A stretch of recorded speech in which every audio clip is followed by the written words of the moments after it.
High, তাহলে next একটা trick দেখে নাও জিরো অর্ডার রিয়াকশনের ক্ষেত্রে। যে যদি এরকম কোশ্চেন আসে আর এই কোশ্চেনটা ভিভিআই মোস্ট ইম্পর্ট্যান্ট, হ্যাঁ, নিট 2025-এর ক্ষেত্রে মোস্ট ইম্পর্ট্যান্ট কোশ্চেন, এরকম কোশ্চেন আসার প্রবণতা অনেক বেশি।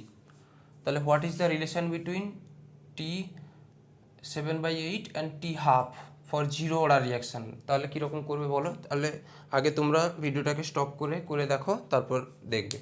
কিছু করার দরকার নাই, পেন চালানোর একদম দরকার নেই।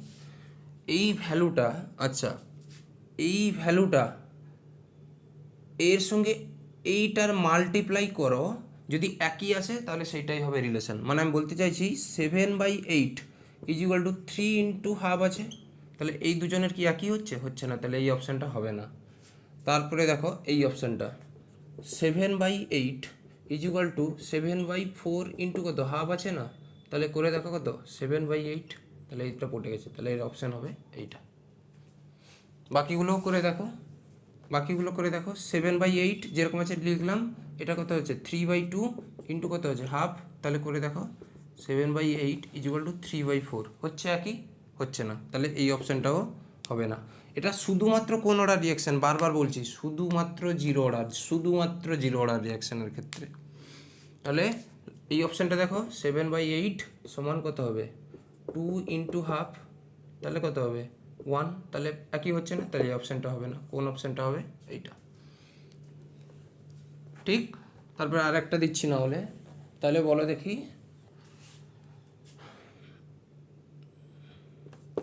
T½ = n × T1/4, তাহলে n এর ভ্যালুটা কত হবে বলো।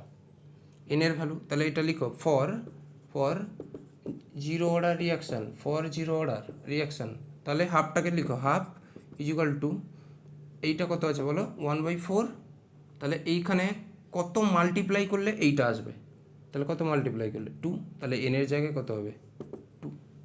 যদি থাকে এইটা T3/2 = n × T½ তাহলে কত হবে বলো 3/2 = এর কত আছে T½ তাহলে এখানে কত গুণ করে দিলে হয়ে যাবে 3, তাহলে n এর জায়গায় কত বসবে 3 ফর জিরো অর্ডার রিয়াকশান। তাহলে কোনো পেন চালানোর কোনো দরকার নেই এগুলো তাহলে জিরো অর্ডার রিয়াকশান, তাহলে যে কোনো একটা করে দেখো T1/7 =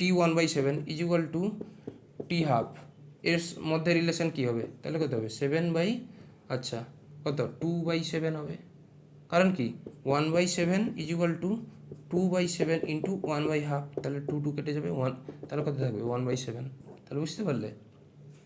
এটা হচ্ছে জিরো অর্ডার রিয়াকশানের ক্ষেত্রে। তাহলে নেক্সট ডেটে পড়বো আমরা ফার্স্ট অর্ডারের ক্ষেত্রে এরকম রিলেশন কিভাবে করা হয়। তাহলে বুঝতে পারলে জিরো অর্ডার রিয়াকশানে। ঠিক আছে, থ্যাংক ইউ।